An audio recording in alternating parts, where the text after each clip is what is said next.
Hello जी। Discussion को आगे बढ़ाते हैं और बात करते हैं ट्रांसफॉर्म टैब के कुछ और फीचर्स का। देखते हैं one by one. So like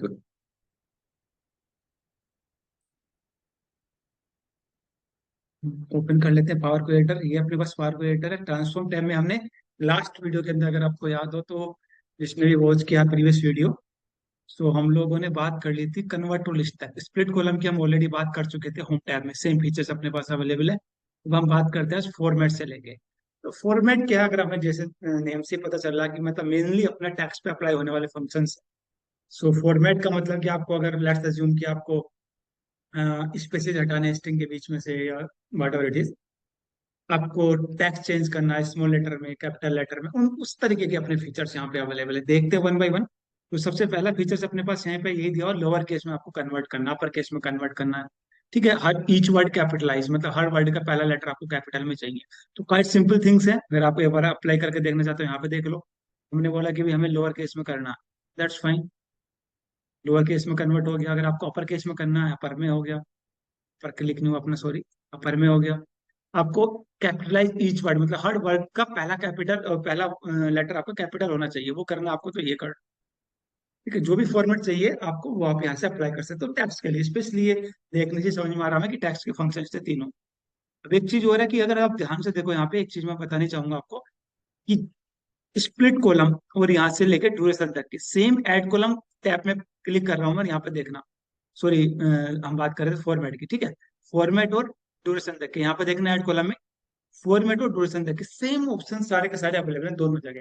फिर इनमें मेजर डिफरेंस क्या है, अगर हम बात करें तो मेजर डिफरेंस ये है इनमें, अगर आप ट्रांसफॉर्म टैब से अप्लाई कर रहे हैं हम, तो वो करंट कॉलम के अंदर ट्रांसफॉर्मेशन कर रहा है, जिसकी हमने कहा कि भाई हमें मे बी लोअर केस में कन्वर्ट करना, तो उसने सेम कॉलम में किया। लेकिन अगर यही फीचर मैं अनडू कर दे रहा हूँ, यही फीचर मैं अप्लाई करूँ ऐड कॉलम से जाके, तो वो क्या करेगा, एग्जिस्टिंग कॉलम का डेटा एज इट इज रहेगा, अनटच रहेगा। नया कॉलम क्रिएट होगा और जो भी चेंजेस होंगे नए कॉलम में होंगे। क्वाइट सिंपल चीज है अपने लिए। करके देख लेते हैं लोअर केस। ये देखना नया कॉलम आ गया आपका। पहले वाले कॉलम की हम बात करें तो वहीं पे एज इट इज होगा, उसमें कोई चेंजेस नहीं हुए होंगे। ये देखो, तो दोनों में अंतर क्या हो गया कि अगर आप वही फीचर ट्रांसफॉर्म टैब से अप्लाई करोगे तो करंट कॉलम्स का ट्रांसफॉर्मेशन होगा। कॉलम्स क्यों बोल दिया मैंने, क्योंकि अभी हम मर्ज कॉलम भी करेंगे, तो दो या तीन जितने भी कॉलम मर्ज करोगे आप एक जगह मर्ज हो जाएंगे, और जो एग्जिस्टिंग कॉलम्स थे वो रिप्लेस हो जाएंगे। लेकिन अगर हम वही फीचर जो अभी देख रहे हैं आने वाले फीचर से, अगर हम ऐड कॉलम से जाएंगे, वो क्या होगा, एग्जिस्टिंग डेटा का ट्रांसफॉर्मेशन नहीं होगा, नए कॉलम जनरेट होंगे। हम देखते हैं, आगे बढ़ते हैं। फिर हमें नेक्स्ट ऑप्शन दिखाई दे रहा है यहीं पे, अगर हम बात करें फॉर्मेट के अंदर ही, ट्रिम। ट्रिम का क्या काम है, ऑलमोस्ट एक्सेल में वही काम है हमारा, और ज्यादातर टूल्स में यही काम है। ट्रिम का काम है कि एक्स्ट्रा स्पेसेज को स्ट्रिंग से रिमूव करना, मतलब कि स्ट्रिंग के स्टार्टिंग में कोई स्पेस होता है वो एक्स्ट्रा स्पेस में आता है, एंडिंग में कोई स्पेस नहीं होना चाहिए, अदरवाइज एक्स्ट्रा स्पेस में आता है। दो वर्ड के बीच में एक से ज्यादा स्पेस है तो वो भी एक्स्ट्रा स्पेस में आता है। But in case of power way, in case of this function trim, ये क्या करता है, लीडिंग एंड ट्रेलिंग स्पेस हटाता है। दो वर्ड के बीच में अगर एक से ज्यादा स्पेस है वो नहीं हटाएगा, स्टार्टिंग में होगा एंडिंग में होगा, वो रिमूव कर देगा। देखो अब ध्यान से, डेफिनेशन भी दी होगी same, remove leading and trailing white spaces. ठीक है, अगर मैं यहाँ पे स्पेस कर दूं स्टार्टिंग में, मे बी मैं कह रहा हूँ कि यार मेरे को ये रिप्लेस करना, और इसकी जगह मेरे को ये नेम रखना मे बी, बट स्ट्रिंग के स्टार्टिंग में मैंने को स्पेस डाल दिया, यहाँ पे डाल दिया कुछ, क्या कर दिया। अब मैं यूज कर रहा हूँ यहाँ से जाके ट्रिम का। ध्यान से देखो, स्टार्टिंग का स्पेस हट गया, एंडिंग का होता वो भी हट जाता, लेकिन जो दो वर्ड के बीच में एडिशनल स्पेसिस है वो रिमूव नहीं हुई। क्यों, क्योंकि स्ट्रिम फंक्शन का काम है लीडिंग एंड ट्रेलिंग स्पेस को रिमूव करना। अगर आपको मिडिल के स्पेस रिमूव करने हैं तो फिर आपके पास एक ऑप्शन है कि आप ट्रिम फंक्शन टेक्स्ट में पढ़ेंगे, वहां से जाके स्पेस रिमूव करो। ठीक है, या फिर आपको अगर फिक्स पता कि भाई तीन स्पेसिस पड़े हुए उनका मेरे को एक करना है, तो आप रिप्लेस वाले ऑप्शन का यूटिलाइज कर सकते हो। वो कई बार हमारे काम आएगा। बेनिफिशियल है, रीजन क्योंकि जब मैं ट्रिम वाला फंक्शन टैग से जाके अप्लाई करूंगा, तो वो वहां पे क्या होगा कि नया कॉलम जनरेट होकर आएगा। एग्जिस्टिंग डेटा का ट्रांसफॉर्मेशन नहीं होता डेक्स की हेल्प से, डेक्स की हेल्प से न्यू इन्फॉर्मेशन जनरेट होती है। कई बार हमें लगता है कि यार एग्जिस्टिंग कॉलम ही अगर हमारा ट्रांसफॉर्मेशन हो जाए तो हमारा काम चल जाए, क्यों एडिशनल कॉलम हम क्रिएट करें। तो वो आपको देखना पड़ेगा कि सही इफ एंड बट्स आप अपने अकॉर्डिंग आपको यूटिलाइज करने पड़ेंगे। ठीक है, इसको मैं undo कर देता हूँ मैं भी। आगे बढ़ते हैं, अगर हम फॉर्मेट में जाएं, अब फिर नेक्स्ट ऑप्शन है क्लीन। क्लीन क्या करता है, नॉन प्रिंटेबल कैरेक्टर्स को आपको रिमूव करता है। वो बहुत लोग कहते हैं कि नॉन प्रिंटेबल का मतलब कि जो आपके कीबोर्ड में नहीं आप प्रिंट ना कर सको। ये भी बात सही है, लेकिन टेक्निकल डेफिनेशन ये आती है जो एस्काई वैल्यू हमारी 0 to 31 वाले होते हैं, एक्सेल में भी होते हैं, सभी जगह होती है। एस्काई वैल्यू क्या भाई, कई लोग ये सोचेंगे तो अगर हमने कंप्यूटर साइंस से कोई भी कोर्स किया तो हमें एस्काई वैल्यू पता होनी चाहिए, क्योंकि ये कंप्यूटर साइंस का एबीसीडी है। हर वर्ड, हर सॉरी लेटर, हर सिंबल, ठीक है, एनी न्यूमेरिक वैल्यू, सभी की कोई ना कोई स्काई वैल्यू फिक्स है। वो किसी भी टूल में चले जाओ वही रहती है। अब आप कहोगे स्काई का क्या full form, so something like that American standard code interchange, ऐसे कर करके कुछ है, एग्जैक्ट मेरे को पूरी ठीक है। तो अगर आप उसमें क्या क्या आते हैं मेनली नॉन प्रिंटेबल में, यूजुअली हमारा पाइप होता है, एक लाइन ब्रेक होता है, रेक्टेंगल के अंदर क्वेश्चन मार्क होता है, इस तरह के करेक्टर होते हैं। अब ये करेक्टर आपको मिलेंगे कब, चांसेस तब रहते हैं जब आप किसी वेबसाइट से डेटा इंपोर्ट करो, तब उनके आने के चांसेस होते हैं। ठीक है, अगर आ रहे हैं तो दैट्स फाइन, आप क्लीन फंक्शन का यूज कर सकते हो। ऐसा नहीं कि फ्रिक्वेंटली आपको मिलेंगे, मेजरली चांसेस है कहीं ऑनलाइन वेबसाइट वगैरह से डेटा आ रहा है, तब आने के चांसेस होते हैं। ऐसा नहीं कि वेबसाइट से डेटा ले रहे हो, आप ऑनलाइन डेटा ले रहे हो आ ही जाएगा, चांसेस होते हैं कि मिल सकता है, तो आप क्लीन फंक्शन का यूज कर लो। आगे बढ़ते हैं, इसी तरह आपको यहाँ पर दिखाई दे रहा है प्रीफिक्स और सफिक्स। प्रीफिक्स मतलब आपको स्टार्टिंग में कुछ ऐड करना है। ये ऑप्शन आप, मैंने लिख दिया मिस्टर में भी, तो लाइक, ये ऑप्शन आप कहाँ पे, न्यूमेरिक वैल्यू में भी यूटिलाइज कर सकते हो। सपोज करो कहीं पे कि हमारे पास न्यूमेरिक वैल्यू पड़ी हुई थी, स्टार्टिंग में हमें लगाना था, मे बी कोई एस्टेड कोड लगाना था, ठीक है, कहीं पे भी ऐसा नहीं कि आप टेक्स्ट में यूज कर सकते हो, आप न्यूमेरिक वैल्यू डेट वगैरह में भी ये ऑप्शन यूज कर सकते हो। कौन सा, प्रीफिक्स और सफिक्स वाला, ट्रिम और क्लीन वाला भी। सपोज करो मैं यहाँ लिखना चाह रहा हूँ टुडे डेट इज, तो मैं प्रीफिक्स लगा दूंगा। सफिक्स का मतलब एंड में आपको कुछ ऐड करना, डेटा के कॉलम के टेक्स्ट वैल्यू के एंड में कुछ ऐड करना, तो वहां पे आप सफिक्स, जो भी आपको लिखना हो, डैश देके एबीसी लिख दिया, स्पेस देके एबीसी लिख दिया, लाइक दैट। तो प्रीफिक्स और सफिक्स भी आप बहुत जगह यूज करोगे। सबसे पहली चीज आपके लिए ये जो भी न्यू लर्नर है कि उनको ये पता होना चाहिए कि भाई मेरे पास यही ऑप्शन अवेलेबल है, ताकि जब मेरे को जरूरत पड़े उनको मैं यूज करने जाऊं तो ऐसा ना हो कि मुझे पता ही ना हो कि यार चाहिए कैसे होगा। वो चीज कैसे आएगी अपने को, वहाँ की प्रैक्टिस से। ठीक है, आगे बढ़ते हैं।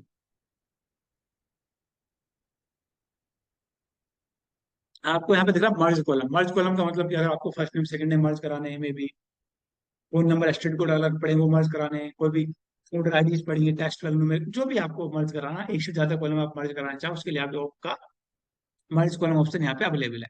सपोज करो कि यहाँ पे मैं ले रहा हूँ,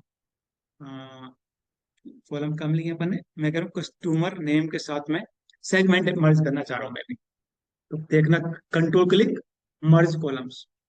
ये पूछता कि भाई आपको बीच में सेपरेटर डालना है क्या, कोलन कोमा स्पेस कोई भी जो दिए हुए इनबिल्ट, या टैग और कस्टम आपको लेना कोई कि भी मेरे को डबल इक्वल डालना, कोई भी जो भी आपको चाहिए, तो आप यहाँ पे डाल सकते हो। मैं कह रहा हूँ कोमा डालना है मेरे को, नए कॉलम को जो नेम आएगा वो मर्ज लिखा हुआ आएगा, मर्ज।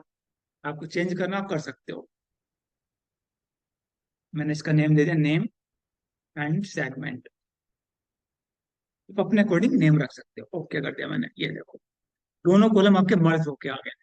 अब यही बात मैं कर रहा हूँ, अगर ऐड कॉलम से आप अप्लाई करोगे तो जो आपके एग्जिस्टिंग कॉलम थे वो आपके रिप्लेस ना होते, वो कॉलम एज इट इज रहते, नया कॉलम जनरेट होके आता। तो ये आपको देखना पड़ेगा कि आपकी रिक्वायरमेंट क्या है।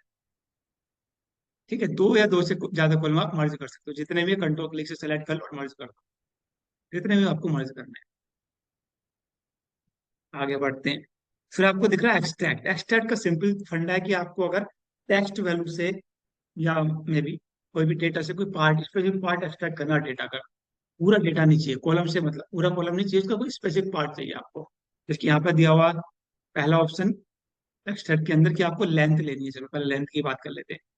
तो लेंथ कैलकुलेट कर सकते हो आप इजीली, कितने नंबर ऑफ करेक्टर है, इंक्लूडिंग स्पेस, जितने भी स्पेस होंगे उनको भी करेक्टर मान के चलेगा, टोटल लेंथ आपकी रिटर्न कर देगा।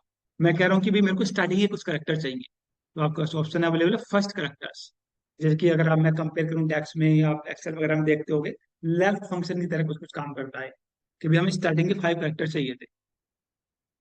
ठीक है, तो यहाँ पे आप कई लोग ये सोचेंगे यार रियल टाइम पे तो यहाँ पे लॉजिक बन के नहीं आ रहा, 5 करेक्टर तो फर्स्ट नेम भी नहीं आ रहा किसी का, कम करेक्टर होंगे किसी के ज्यादा होंगे, तो आप कहाँ पे यूज करोगे जहाँ पे आपकी रिक्वायरमेंट होगी, कि जैसे मैं बात कर रहा था, कई बार ऑर्डर आईडीज की टेक्स्ट वैल्यू अलग लेनी होती है, एम्प्लॉय आईडीज की लेनी है टेक्स्ट वैल्यूज, या मे बी आपको फोन नंबर में से एसटीडी कोड अगर हटाना, कोई भी ऐसा जो कि कॉमन सिनेरियो बन के आ रहा है, हमें स्टार्टिंग के कुछ करेक्टर चाहिए मे बी।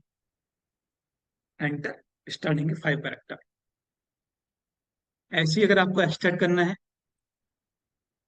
लास्ट के करेक्टर, तो आप लास्ट के कर सकते हो, जितने भी आपको देने एंड से ले आएगा। ऐसे ही आपको यहाँ पे दिखाई दे रहा है रेंज। रेंज का मतलब एक स्पेसिफिक इंडेक्स से आप चाहते हो, इतने करेक्टर चाहते हो। मैं इसी वाले में अप्लाई कर देता हूँ, मैं कह रहा हूँ भी मेरे को थर्ड इंडेक्स से चाहिए, काउंटिंग इसकी जीरो से होगी, इंडेक्स की काउंटिंग जीरो से होगी। मैंने बताया था कि यूजुअली हम बहुत रेयर की इंडेक्स की बात करते हैं, पावर में कहीं कहीं पे होता था भाई नंबर ऑफ फैक्टर की बात होते हैं। तो एक होम टाइम में फंक्शन हमने डिस्कस किया था, जब इंडेक्स की बात हो रही थी, तो यहाँ पे तो ये जीरो से काउंट करेगा, 0 1 2 3, यानी कि सेकंड एंड से स्टार्ट करेगा। कितने करेक्टर चाहिए आपको? मैंने बोला 4 चाहिए मैं भी।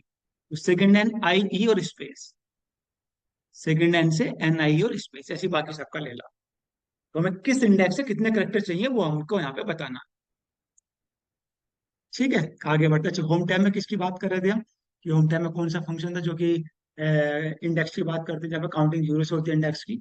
बाकी तो मैं कह रहा हूँ जहाँ भी इंडेक्स की बात करते हैं जीरो से काउंटिंग करते हैं, लेकिन मोस्टली फंक्शंस में हम नंबर ऑफ फैक्टर की बात कर रहे हैं, इंडेक्स की बात नहीं कर रहे हैं। एक तो अपना ट्रांसफॉर्म टैब में अगर यहाँ पे कौन सा था अगर याद हो तो, स्प्लिट कॉलम में हम गए थे, और यहाँ पे पाई पोजिशन वाला फंक्शन जो था। वापस आते हैं ट्रांसफॉर्म में, तो आपका ये एक्सट्रैक्ट हो गया। पार्ट्स की बात करेंगे हम, अगर जैसे कि हम डेटा इंपोर्ट करेंगे एक्सएमएल जेसन वाला, तब हम पार्ट्स की बात भी करेंगे, क्योंकि अभी हमने लिमिटेड डेटा इंपोर्ट किए हैं। एक बार हमारा कोर्स जैसे जैसे आगे बढ़ेगा, फिनिश होगा, फिर हम ये सब चीज़ों को एक बार आरएनडी करेंगे कि भाई ये हम डिफरेंट डिफरेंट डेटा सोर्स से डेटा इंपोर्ट करें। ठीक है, लिमिटेड डेटा सोर्स से भी डेटा इंपोर्ट करना सिखाया मैंने आपको, SQL से, एक्सेल से, टेक्स्ट फाइल से। आगे हम और भी देखेंगे, तो तब हम इनको यूज करेंगे, यूटिलाइज करेंगे। ओके, अब देखिए हम कुछ लिमिटेड फंक्शन यहाँ पे दिखाई दे रहे हैं, मतलब लिमिटेड इन द सेंस कि जिनका लिमिटेड यूज है, मेरे कहने का पर्पज ये था। तो ये देखो यहाँ से यहाँ तक ऐसे फंक्शन है जो कि स्टैटिक्स फंक्शन है, मतलब यहाँ पे आपके सारे के सारे एग्रीगेट फंक्शन अवेलेबल है। देखिए हम जाके, ये देखो कि आपको किसी कॉलम, ये तो देख लो आप ग्रिड आउट रख के, क्यों? क्योंकि टेक्स्ट वैल्यू का सम नहीं हो सकता ना। तो आपने क्वांटिटी पे गए, तो आपको उस कॉलम का सम देखना में भी, एनालाइज करना, लाइक दैट। ऐसी अगर आपको वहां पे एवरेज निकालना है, ठीक है, मिनिमम देखना, मैक्सिमम देखना, जो भी आपको एग्रीगेट फंक्शन यहाँ पे अप्लाई करना, स्टैटिक्स कल फंक्शन अप्लाई करना, वो आप यहाँ से कर सकते हो। Standard deviation, count values, count distinct values. Count values का मतलब टोटल वैल्यूज, डिस्टिंग का मतलब यूनिक वैल्यूज कितनी है उस कॉलम के अंदर, तो वो यहाँ पे आपका अवेलेबल है। स्टैंडर्ड फंक्शन में क्या आपको अगर ऐड करना, मल्टीप्लाई करना, सब्ट्रैक्ट करना, डिवाइड करना, ईच एंड एवरी सेल। अगर मैं ऐड की बात करूं, मैं करूँ कि भाई मेरे को हर सेल में ऐड करना, मैंने 100 कर दिया मे बी। ठीक है, तो पूरे कॉलम की हर सेल में 100 ऐड कर देगा, 100 100 105 लाइक दैट। ऐसे ही अगर हमें हर सेल को मल्टीप्लाई करना, सब्ट्रैक्ट करना, डिवाइड करना है, इंटीजर डिवाइड मोड लो। अच्छा ये देखना, डिवाइड, इंटीजर डिवाइड, मोड में भी मैथमेटिक्स का है। ज्यादातर लोग आता होगा डिवाइड करने का मतलब है कि मैंने इसको बोला कि 2 से डिवाइड करना था, देखना 0.5 0.1 एग्जैक्ट वैल्यू आई। अगर आपने 1 को डिवाइड किया तो 0.5 आना तो सही आया। अगर मैं बात करूं इंटीजर डिवाइड 2 से करना, तो ये इंटीजर पार्ट लेगा। 0.5 1.5 आ रहा तो 0 1 लेगा, 2.5 आ रहा 2 लेगा, सिर्फ इंटीजर पार्ट। डेसिमल के बाद की वैल्यूज नहीं लेगा, लाइक दैट। और मोड लो क्या होता है? मोड लो पर रिमाइंडर जो अपन बोलते हैं, रिमाइंडर बोलते हैं, वो रिटर्न करता है। रिमाइंडर रिटर्न करता है। सपोज करो कि हमने बात करी भी 5 को 2 से डिवाइड करें, 2 2 जा 4, रिमाइंडर हमारा बचा 1, तो 1 रिटर्न करेगा, लाइक दैट। ये देखो, इसी में हमारे पास है एक ऑप्शन दिखाई दे रहा है आपको, परसेंटेज। मैं कह रहा हूँ कि यार इस वैल्यू का 50% कितना होगा, परसेंटेज जो आपकी गिवन वैल्यू है उनका 50% कितना होगा, लाइक दैट। तो देखो 0.5 हो गया 1 का, 2 का 1 हो गया, राइट। आप निकाल सकते हो इस वैल्यू, हर वैल्यू का 20% कितना निकल के आ रहा है, 10% कितना आ रहा है, लाइक दैट। और परसेंटेज ऑफ, ध्यान देना, परसेंटेज ऑफ जो गिवन वैल्यू है हमारी, ये में भी मैं कह रहा हूँ 10 की कितनी परसेंट होगी, ऐसे करके। पहला ऑप्शन क्या कि आप निकाल लो कि भाई ये वैल्यू, हर वैल्यू का 20% 30% कितना होगा, मैं वो निकाल लूँ। लेकिन इस वाले ऑप्शन है परसेंटेज ऑफ जो गिवन वैल्यू है हमारी, वो किस वैल्यू की, कौन सी वैल्यू की जो हम यहाँ प्रोवाइड कर रहे हैं, कितने परसेंट है। तो यार 1 10 का कितने परसेंट हो जाएगा, 10% ही हो जाएगा। And so. ठीक है, ऐसी क्विकली मैं कंप्लीट करता हूँ। साइंटिफिक ऑपरेशन अवेलेबल, अगर आपको कहीं पर जरूरत पड़ती है एब्सोल्यूट वैल्यू की, पावर निकालने की, स्क्वायर की, एक्सपोनेंट की, लॉग की, फैक्टोरियल की। एब्सोल्यूट वैल्यू क्या होती है, बाकी सब ज्यादातर लोगों को याद रहता है। एब्सोल्यूट मतलब पॉजिटिव और नेगेटिव, पॉजिटिव रिटर्न करेगा। पावर का मतलब आपको पावर जो भी निकालनी है, क्यू निकालनी है, क्यूब निकालना है, या कोई भी एन पावर निकालनी है आपको, स्क्वायर रूट निकालना है, एक्सपोनेंट निकालना, लॉग निकालना, बेस 10 नेचुरल फैक्टोरियल निकालना है। मैथमेटिक्स में कहीं पर जरूरत पड़ती है आपके पास तो इनबिल्ट में अवेलेबल है। इसी ट्रिग्नोमेट्री आपके पास अवेलेबल है, अगर आपको साइन को साइन टेजाइन निकालने हैं तो, अगर कहीं पे आपको जरूरत पड़ती है, इन दैट केस। फिर यहाँ पे मैं बात करूँ राउंडिंग, राउंड का फंक्शन अवेलेबल है आपको, round up round down. Round up round down का क्या मतलब है, अभी अगर डेसिमल वैल्यूज हैं आपकी, ठीक है, जैसे ये है, राउंड अप राउंड मत मतलब नियरेस्ट अपर इंटीजर वैल्यू में, होल नंबर में कन्वर्ट कर देगा। 5.68 को 6 में कर देगा, nearest upper whole number, like that. Round down nearest lower whole number, 5.68 का नियरेस्ट लोअर क्या हो गया, 5, 5 में कर देगा, लाइक दैट। राउंड मतलब आपको डेसिमल के बाद कितने प्लेस तक की वैल्यू चाहिए, जैसे कि आपके पास 2 है तो आपको 1 तक की चाहिए, 3 है 1 तक की चाहिए, 5 है 2 तक की चाहिए, लाइक दैट। तो यहाँ पे क्या होगा, जो डिजिट हट रही है हमारी, जो डिजिट वहां से हम रिमूव कर रहे हैं, वो डिजिट अगर 5 या 5 से ज्यादा है, मैथमेटिक्स का फंडा है यहाँ पे भी, तो वो क्या करेगा, प्रीवियस वैल्यू में 1 का इंक्रीमेंट कर देगा। और अगर वो लेस देन 5 है तो प्रीवियस वाली वैल्यू में कोई इंक्रीमेंट नहीं होगा। और यहाँ पे नोटिस करें, 5.68, 8 5 से ज्यादा है तो 5.7 कर देगा, और नीचे देखना 28.44, यानी कि 4 5 से लेस देन है तो 28.4 रहने देगा। यहाँ पे 7 कर देगा 5.7, यहाँ पे 28.4 रहने देगा, लाइक दैट। ये देखो, ये मैथमेटिक्स का फंडा है ये भी, अगर हमें जरूरत पड़ती है तो हम अप्लाई कर सकते हैं। ठीक है, इसी तरह इन्फॉर्मेशन फंक्शन यहाँ पे अवेलेबल है दो तीन हमारे, इज इवन इज ओड। अगर आपको चेक करना है कि भाई इवन वैल्यू है कि ओड वैल्यू है, इज इवन का मतलब है कि ये आपको लॉजिकल आउटपुट रिटर्न करेगा।